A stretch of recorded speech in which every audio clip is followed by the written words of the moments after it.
Okay, welcome everybody to our first seminar of the new year. Thanks for joining. Today we have Aida Behmard, who's a planetary science PhD student at Caltech. And she uses high-resolution spectroscopic observations and statistical and modeling tools to characterize planet host stars and investigate the mechanisms that govern planet formation and evolution. And she's also passionate about science outreach and volunteers as a K through second grade science teacher. So whenever you're ready, Aida, take it away. Okay, thanks, Allison. Hi, everyone. So like Allison said, my name's Aida Behmard, and I'm a final year grad student at Caltech. I'd like to thank the Goddard Exoplanet Seminar organizers for giving me the chance to speak today. And in my talk today, I'll discuss some observational and modeling work that I've carried out on planet engulfment. But before we get into that, let's just back up a bit and talk about planets in general. So we live in very exciting times because we've recently passed over 5,000 discovered exoplanets. So here's a distribution of the sizes of all confirmed planets that I generated from exoplanet archive data. And what you can see is that for the most part, exoplanets exhibit sizes and orbital architectures that are often very, very different from those of planets in our own system. So looking at this plot, you can see that most of the exoplanets we've discovered so far have sizes in between Earth and Neptune, and there's no such planet like that in our own solar system. And you can see there's also a fair number of Jupiter-like gas giants at various orbital periods, some of them with periods less than 10 days, which means they orbit extremely close to their host star. And again, there's no analog for such hot Jupiters in our own solar system. So to understand why this huge sample of exoplanets we've discovered display such huge diversity in their sizes and orbital configurations, we need to learn about the formation processes that shaped them and their architectures. And one of the best ways to do this is to examine the stars that these planets orbit. And this is actually such an important concept that it's given rise to the phrase, know thy star, know thy planet. Okay, so why would host stars be important for understanding planets? Well, planets and their host stars are actually born from the same cloud of gas and dust. So planet properties are very closely linked to host star chemistry because ultimately they form from the same material. So what I'm showing here is an image of the Taurus molecular cloud observed by the Herschel Space Telescope.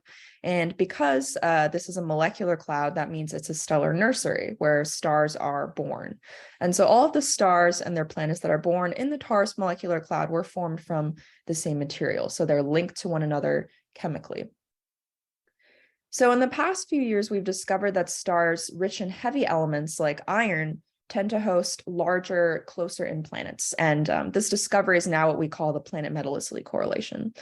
And this discovery helped us infer that planetary systems that are initially rich in rocky elements are able to form planet cores faster and then accrete huge gaseous envelopes. And this supports the core accretion theory of planet formation, where planets form from accreting rocky solids into a planet core that then gathers varying amounts of gas depending on how quickly it can get large before the disk outgasses. So that means drawing correlations between the chemical compositions of planet host stars and the characteristics of their planets is one of the most promising ways to learn more about planet formation. So like a lot of other exoplanet astronomers, I decided to look at planet host stars to see what they could tell us about planet formation processes. And I decided to focus on planet engulfment. So let's just talk about engulfment a bit.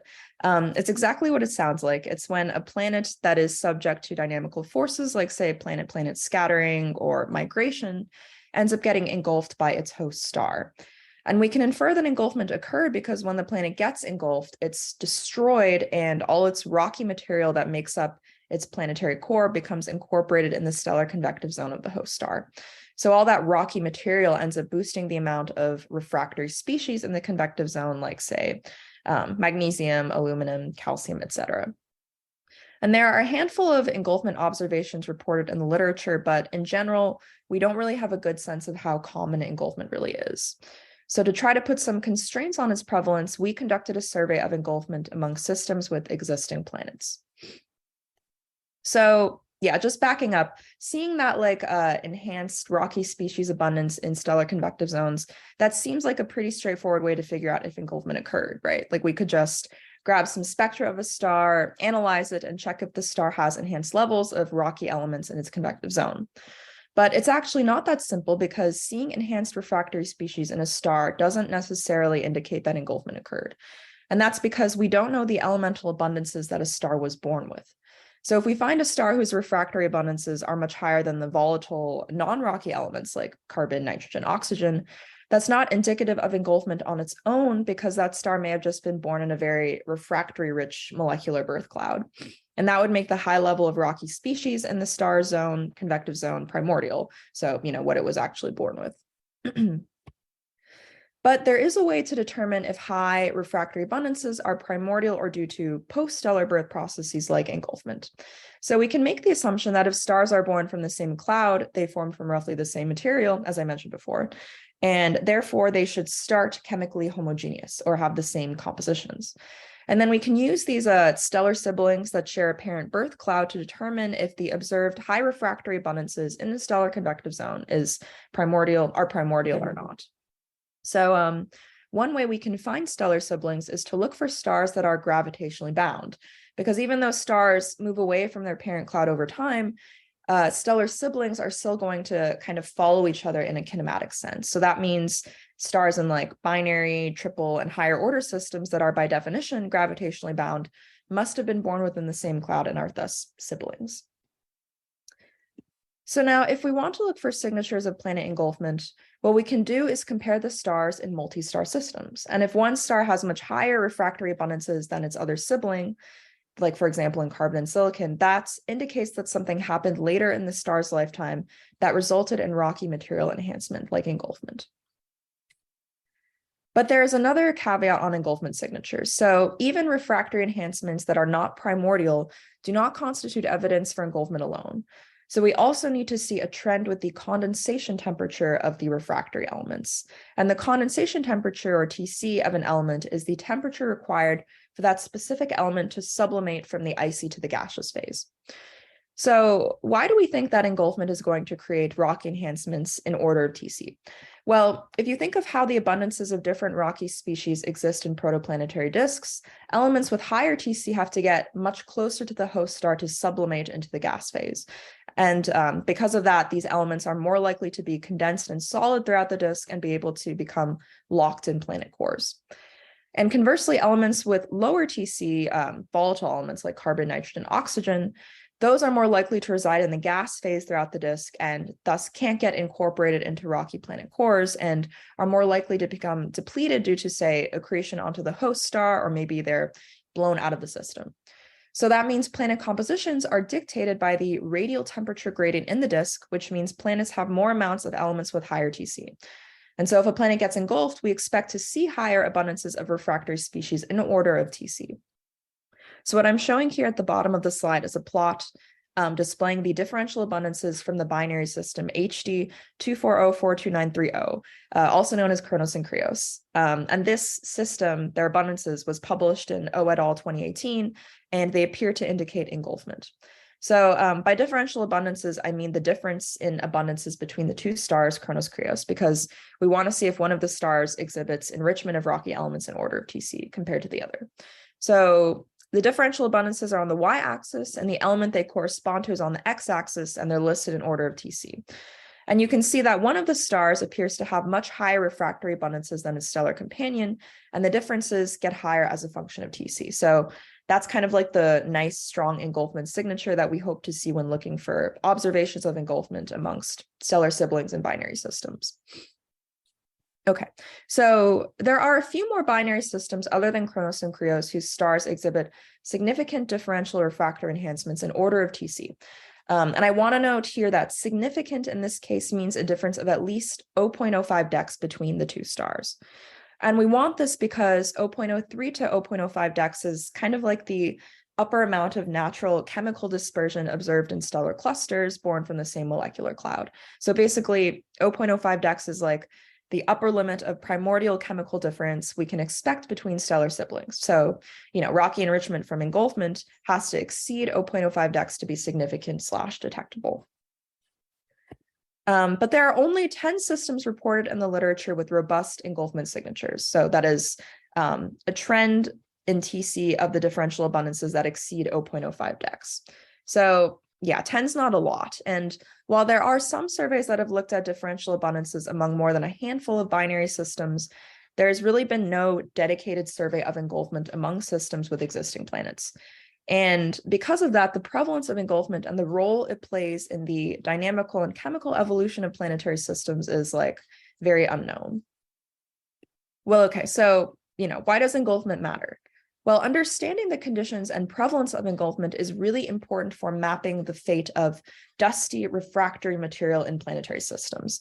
So in general, it's not clear how much of the disk dust becomes locked in planetary cores during planet formation, or is sequestered in debris disks at the outskirts of systems, or is engulfed by the host star following, say, radial drift and dynamical interactions and is subsequently destroyed, or is blown out of the system. So in other words, we don't know the efficiency of planet formation, considering the starting amount of rocky refractory material present in a planetary system.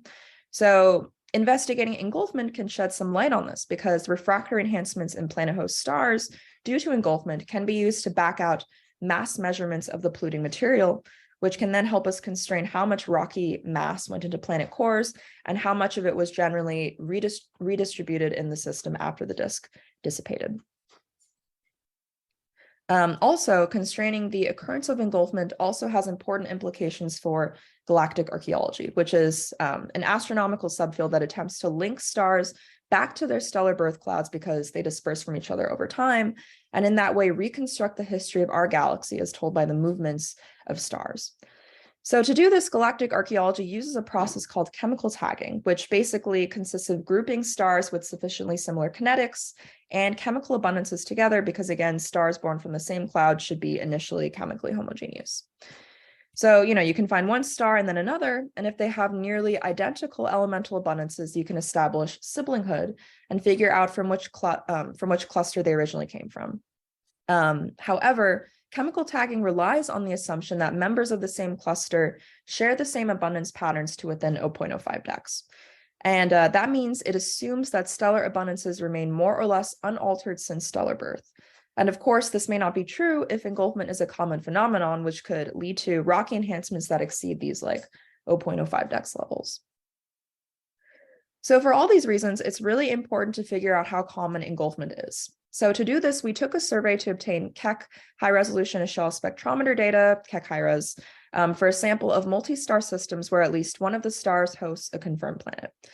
And that data consists of very high-resolution spectra for each star, and we're interested in that because it can be used to back out the chemical compositions later. So the Keck data come from Keck high-res, which is located on one of the Keck telescopes at the Keck Observatory on the summit of Mauna Kea in Hawaii. And I'm showing an example of what the high-res spectra look like in the bottom corner, which is for the star Kronos in the Kronos-Creo system. And I want to mention that Mauna Kea is a very important and sacred place in Native Hawaiian cultural tradition. So when we do science on Mauna Kea, we should always remember that we're guests there. Okay, so in our study of engulfment, we chose to focus on systems with existing planets. And that's because we wanted to examine how engulfment is connected to planetary system dynamical evolution. So looking in systems where there's already at least one planet could provide clues. Okay, so a bit on our sample, which consists of planet host systems with stellar companions or siblings. So basically binary systems where at least one star hosts a planet. So we started out with the catalog of stellar companions to known planet hosts that was published in McGrawer et al. 2019, where companionship was established through astrometric cuts from Gaia DR2. And the McGrawer sample included 207 systems, and we went through the exoplanet archive to identify any additional companions to planet host stars, and we found 2 more systems. So that's a nice big sample to do our study, but we actually couldn't take most of those systems because we had to impose cuts on the effective temperatures of the stars, because the spectral synthesis code that we use to get our abundances from the spectra doesn't work well at temperatures very outside the realm of solar. So we dropped any stars outside the range of 4,700 to 6,500 Kelvin. And I'll talk more about our spectral synthesis method in a bit. So afterwards, we were left with 36 planet host systems with stellar companions that span a wide range of planetary architectures. So there are quite a few hot Jupiters, I think like 16, a slightly smaller number of hot/warm sub-Saturns, about the same number of cold Jupiters as hot Jupiters, and quite a few super Earth/sub-Neptunes that also include 3 compact multiplanetary systems. So our initial thought was that maybe there'd be higher rates of engulfment for different architectures. For example, it's theorized that hot Jupiter systems may experience higher rates of engulfment because hot Jupiters are thought to initially form at like cooler, farther locations in the disk and then migrate inwards over time. And this migration may end up pushing inward-lying planets into the host star, leading to their engulfment. So we wondered if maybe we'd find higher rates of engulfment for our hot Jupiter systems.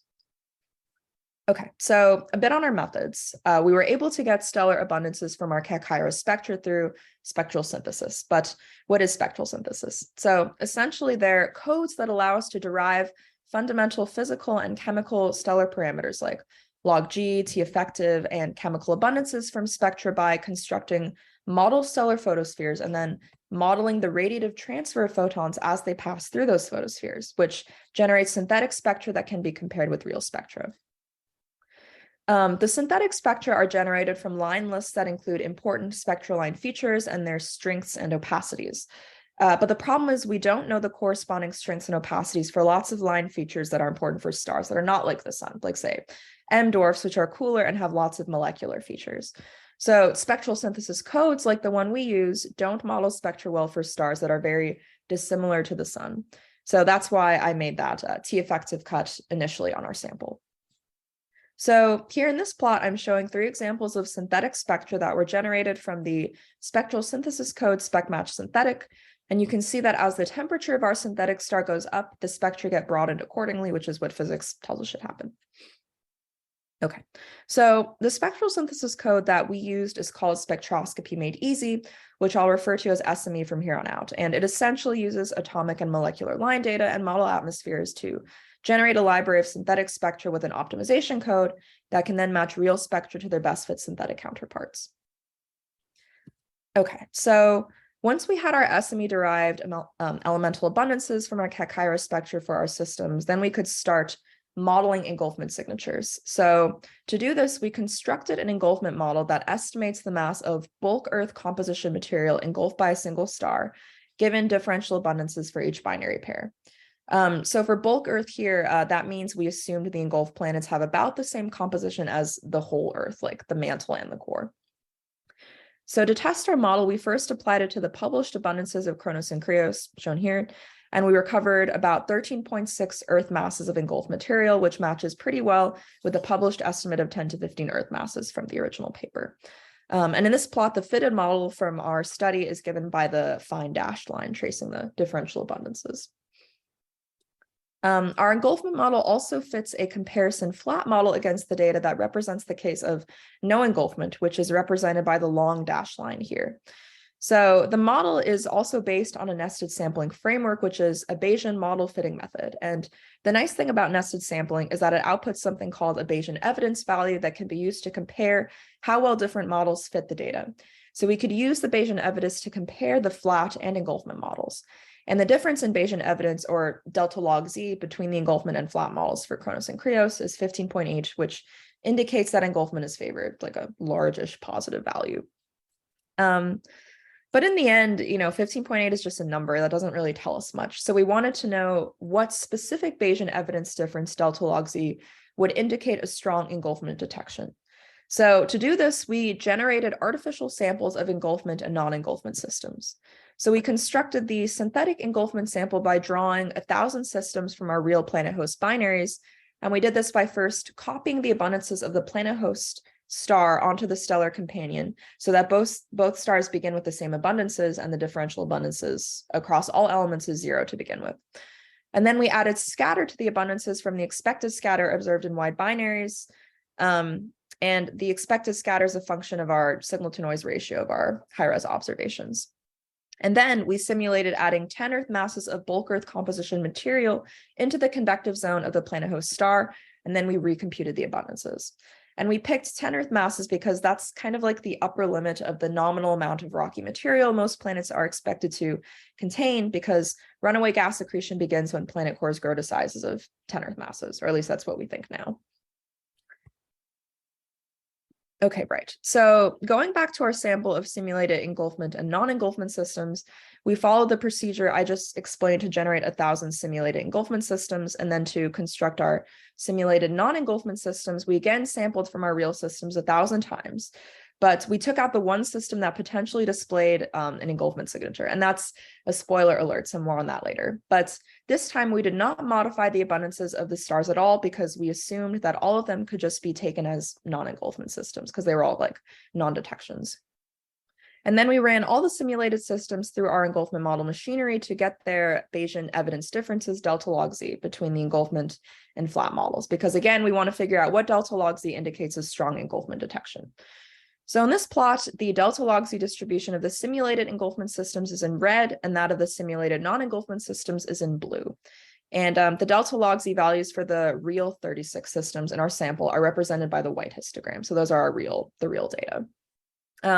So the takeaway point from this plot is that there's really big overlap between the simulated engulfment and non-engulfment distributions. So like 55% of the simulated engulfment systems are contained within the clean distribution. So that made us realize that the Bayesian evidence difference method is not really good at identifying engulfment signatures from nominal 10 Earth mass engulfment events, because we hoped that like the distributions of clean and engulfment simulated systems would be like nicely separated, and we could like find the separation that corresponds to like some delta log z value, and that could be like our critical value, but that's not the case here. So we decided that we needed to establish other criteria for identifying engulfment signatures. Okay, but before we get into that, we should also consider that the engulfment model and Bayesian evidence criteria assume that the engulfment signature is observed immediately after engulfment. But in reality, an engulfment signature is probably weakened by the time we have the chance to observe it, and so we're likely not catching systems that like just engulfed a planet. So there are some stellar interior processes we think that are able to drag rocky engulfed material out of the convective zone and into the star's radiative interior, and thus deplete engulfment signatures over time. So we started thinking, well, it'd be nice to know how long engulfment signatures last. So to figure out if any interior processes can sort of deplete them over observable timescales, we started talking with some stellar theory folks, and it turns out that a process called thermohaline mixing can do this. So thermohaline mixing is a process that happens when you have both a mean molecular weight gradient and a thermal gradient at play. And it's actually a process that's really well studied in ocean dynamics, where it basically involves overlying higher weight material forming fingers that reach down into steadily warmer regions. So, in the ocean, you could have a layer of like colder, saltier water overlying water that is warmer and less salty. And then the overlying layer may form these salt fingers that reach into the deeper, warmer areas, which is illustrated by this image here, where the saltier overlying layer is dyed blue. And thermohaline mixing is also a common process in stellar interiors, where you can have a bleeding of heavier material out of the photosphere across the tachocline of the star into the star's radiative interior. So to test how much of an effect thermohaline mixing would have on engulfment signatures, we decided to run some models with the stellar evolution code MESA. So we designed a test where we modeled a set of stars that have masses ranging from 0.7 to 1.2 solar masses by evolving them onto the main sequence, and then accreting 10 Earth masses of bulk Earth composition material to simulate engulfment, while relevant mixing, including thermohaline, was applied. So the plot I'm showing here displays the top 6 abundances in bulk Earth composition as a function of time for the stellar models after we accreted 10 Earth masses of planetary material. So you can see that the stars of the larger masses, the stars with larger masses start out with more enrichment initially in their convective zones. And that makes sense because higher mass stars have thinner convective envelopes, which means a certain amount of polluting material is going to have less volume to spread out and is going to produce a higher signature. Okay, so when we look at the near solar-like stars, especially like the 1 solar mass model, you can see that the enrichments don't remain above 0.05 dex for very long, which again is what we define as the observable engulfment enrichment, because that's kind of like, again, the level of natural chemical dispersion observed in stellar clusters. So looking at this plot, it looks like engulfment signatures effectively disappear for solar-like stars after 1 gigayear has passed. And the signatures are all depleted by a factor of about 2 once 30 megayears have passed, which is marked as the dashed white line in all plots. So what this means is that engulfment signatures are actually pretty short-lived, because most main sequence stars that we observe tend to have ages on the order of like several gigayears. We also ran MESA models with no engulfment added, just to see what the rocky refractory depletion looks like for different stellar masses in general when there's no engulfment happening. And you can see here that the depletion rates vary across different stellar types, even in the absence of engulfment. So that means that if stars have different masses, they're also going to have different abundances, with differences increasing in time. And that's actually dangerous for us, because many of the binaries in our sample are composed of 2 stars with different masses. So that means that the abundance differences between them cannot be definitively attributed to planet engulfment, and may instead be due to like how their convective zone abundances just evolve differently in time. So that means that if you want to reliably conduct a planet engulfment survey, you really can only use what we call twin pair binaries, which are stars that are very similar in stellar type, with temperature differences less than like 200 Kelvin. And that's is only satisfied by 11 out of the 36 systems in our sample. So we realized that really only these 11 systems can be trusted as potential engulfment detection. So that was important to keep in mind as we examined our results. Okay, so switching gears a bit to discuss further criteria we use to identify engulfment systems. So we also decided to calculate lithium abundances as another potential independent line of evidence. And that makes sense because anomalously large lithium abundances can indicate engulfment, because lithium is a very short-lived refractory species due to its low burn-up temperature in stellar interiors via proton capture burning. So if a stellar photosphere is rich in lithium, that could point to recent ingestion of mass with non-negligible lithium, like say a bulk Earth composition planet, because Earth actually has a fair amount of lithium in it. So this plot shows the lithium doublet region for Kronos and Krios, and you can see that Kronos-Krios exhibits a pretty large lithium difference between the 2 stellar companions in the direction of potential engulfment of about 0.51 dex. So that's another potential piece of evidence the authors of the study, O et al. 2018, used in favor of claiming engulfment for the system. Okay, so let's just go ahead and outline all our criteria for claiming an engulfment detection. So for one thing, the binary system must qualify as a stellar twin, which we learned from our MESA analysis. There should also be a large non-zero amount of recovered mass that is ideally sensitive to our Bayesian evidence test by yielding a large delta log Z. Also, the fitted engulfment model shift needs to lie above the minus 0.05 dex level, where we assume the shift to be kind of like the base of the differential abundance trend. And that's another necessary condition because, again, the natural chemical dispersion between bound stellar companions is about 0.05 dex, and engulfment should always result in a positive addition to the differential abundances. All the above conditions have to be satisfied across removal of any one particular abundance, because we wanted to make sure that no single abundance is driving the engulfment trend. And finally, there should be a large lithium abundance difference between the 2 stellar companions in the direction of engulfment. Okay, so among our 11 twin systems, considering the twin criteria, only the HAP-P4 system satisfies a majority of what I just outlined. And yeah, so HAP-P4 is a nice solar-like twin system where the primary host is a known hot Jupiter. So in this plot, I'm showing HAP-P4's differential abundances, and you can again see that tentative trend of increasing abundance difference between the 2 binary stars with TC, which is again that basic engulfment signature that we're looking for. And again, the engulfment model is represented by the fine dashed line, and the flat model that represents the case of no engulfment is the long dashed line. And the amount of engulfed Earth masses is given at the bottom right corner of the plot, so about 5.54 Earth masses for HAP-P4, which is kind of small. And we found that the amount of recovered mass actually decreases further when certain abundances are removed from the trend. So because of all that, I wouldn't say that the possible HAP-P4 engulfment signature is super strong or conclusive.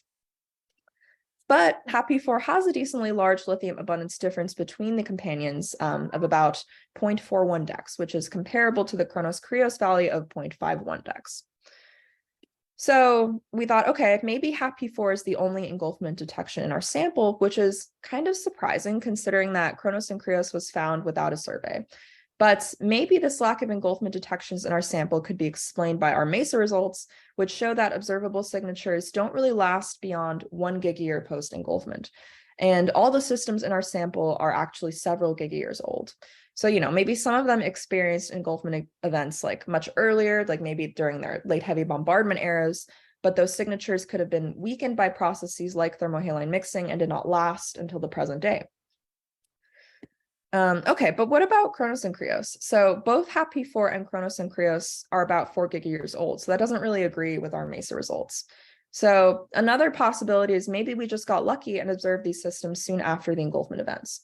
But that seems kind of surprising. So we actually thought of an alternative explanation after we examined the projected separations of all of the twin systems in our sample, which is shown here. And we found that HAP-P4 has a separation of 30,000 AU, which is more than an order of magnitude larger than the separations of any other twin system in our sample. And Kronos and Krios also has a pretty large separation of about 12,000 AU. So maybe the abundance differences of HAP-P4 and Kronos Krios are not due to engulfment. Maybe they're actually primordial and stem from chemical gradients as a function of distance within their molecular birth clouds, because it's possible that molecular clouds are not totally chemically homogeneous throughout. And there's some evidence for primordial chemical differences between stellar siblings that are this large. So for example, Ness et al. In 2018 examined pairs of red giants in like 7 open clusters, and they found a small number of pairs that were chemically dissimilar at like the 0.03 dex levels. There was also a study of 25 wide binaries by Hawkins et al. In 2020 that reported that while 80% of the binaries were pretty homogeneous, 6 pairs exhibited chemical dissimilarities above 0.05 dex. So if large chemical differences between siblings is common, there's a lot of implications for the validity of tools used in galactic archaeology, namely chemical tagging, because if stars born in clusters are not always chemically homogeneous, even in the absence of something like engulfment, we can't really use chemical tagging to trace stars back to their birth clusters. But at the same time, some literature shows that stellar siblings are still very homogeneous, even at like very great separation. So a recent study by Nelson et al. In 2021, here I'm showing their plot of delta FEH for wide and ultra wide binaries shown here. So it's hard to say what's going on now, but from our study, at least, there seems to be more evidence for the abundance differences of HAP-P4 and potentially Kronos Krios to be primordial rather than due to engulfment. So yeah, this like plot from Nelson shows that even when the stars are like very, very widely separated, they're still pretty chemically homogeneous in terms of their iron abundances. But yeah, as I said, it's hard to know what's going on, so we need to follow this up. Okay, so just to summarize the engulfment study, so we conducted an engulfment survey of 36 binary planet host systems, of which 11 qualified as binary twins. So those were the only ones we could really use in our study. And we found that HAP-P4 is the only potential engulfment detection in our sample, but that could potentially be explained by our MESA results, which show that it's hard to detect signatures in systems that are over a gigayear old. But maybe at the same time, large binary separations of our potential engulfment systems suggest that maybe these like abundance differences are primordial in Kronos and Krios and HAP-P4. Okay, so yeah, if there's anything I want you to take away from this talk, it's that planet host star abundances can tell us a lot about planet formation processes and can ultimately shed light on why the observed distribution of exoplanets looks the way that it does. And surveys of planet formation processes using abundances, like say those of engulfment, have to be done with good samples. So in this case, like binary twins. And in abundance studies, it can be hard to disentangle effects from say like galactic chemical evolution or the formation environment, like chemically inhomogeneous birth clouds, to separate those effects from planet-related abundance changes. But I think that leveraging ongoing spectroscopic surveys such as Gaia and Apogee can help us kind of curate larger samples of planet host stars to examine for signatures of planet formation and basically enable us to do studies like this one, but on much larger scales. So I think there's a lot of opportunity to examine planet formation and evolution with host star elemental abundances in the future. So I'm pretty excited about this work. But yeah, that's all I have. And if there's anything else folks here think I should check out, please let me know. I'm always happy to chat. So yeah, thanks so much. And I'm happy to take any questions.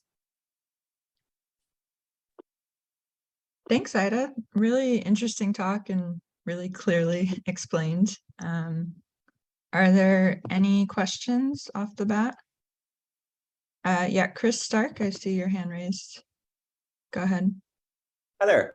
This was a great talk. I appreciate it. I really like the idea of using the binary twins to study this. It reminds me like of nature versus nurture sort of studies between twins. I guess my question is, what are the orbital parameters of these binary twins that you're looking at, and have you thought about,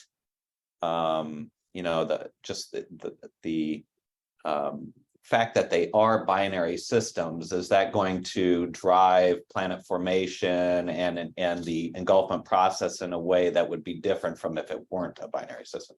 Right. Yeah, that's a good question. So you're probably thinking of like studies that show if like planets or if stars are like very close together in binary systems, that could like lead to things like protoplanetary disk truncation and change the planet formation process. Right.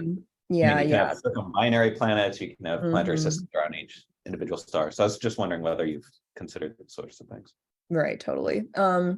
Honestly, we didn't, mostly because the stars that we selected for the sample are pretty widely separated. So I think like at least over 1,000 AU in like all cases. So because of that, we thought all of those like dynamical effects probably wouldn't apply.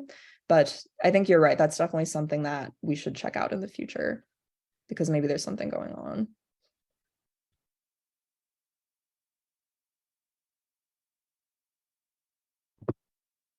Are there other questions?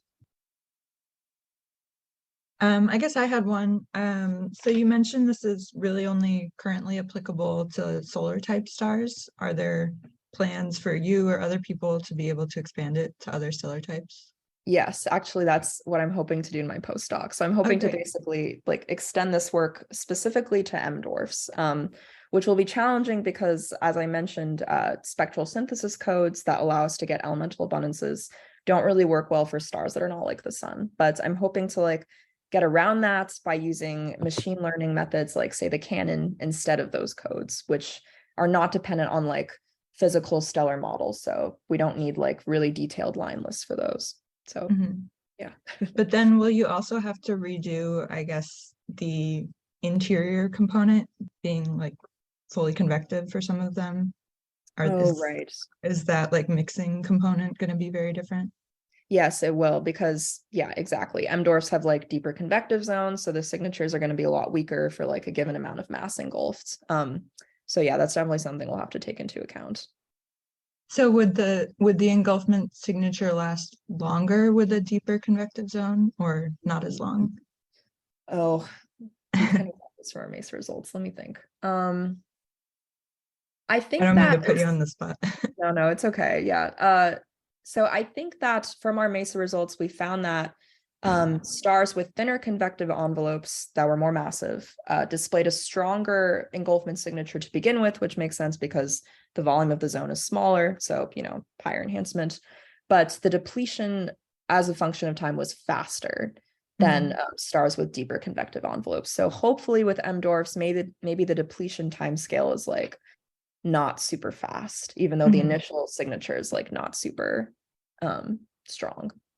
Yeah, and that has to do with like, I remember I was talking with stellar theory people about this. I think that effect is because of like interplay between like thermohaline mixing, which relies on the mean molecular weight gradient, so like heavier stuff on top, but also gravitational settling, which like depletes the heavier stuff on top to go down. And then if that happens fast enough, then thermohaline stops because the mean molecular weight gradient is gone. So it's kind of like the interplay between those two processes. Yeah, that's really interesting. Like somebody said in the chat, I haven't thought about a lot of these processes, so it's really interesting to hear about. Are there any other questions? I'm not seeing any hands. Well, I guess we could end a little early. Let's thank Ida again. And yeah, thanks everybody for joining. Thanks, Ida. It's awesome work you're doing. Thank you. But Really good talk, too. Thanks. All right. Thanks, everyone. I'll stop.